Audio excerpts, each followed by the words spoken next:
הישראלים בדרך כלל יש להם את הבדיחות המפורסמות, זה בדרך כלל תמיד על העולים החדשים, עם התקופות שלהם.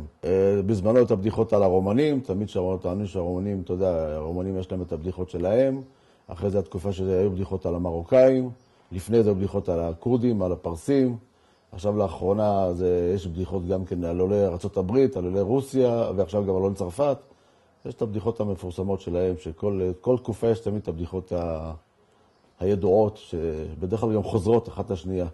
לפעמים גם משליכים אותם, מבדיחה על הרוסים, על הקורדים ועל המרוקאים, זה בדיחות שרצות. אז זה ככה זה בדיחות עם, מה שנקרא. יש את הבדיחות על המרוקאים, שטוענים שאם מרוקאי וקורדיה מתחתנים, איזה ילד נולד? ילד עצבני, והוא לא יודע למה.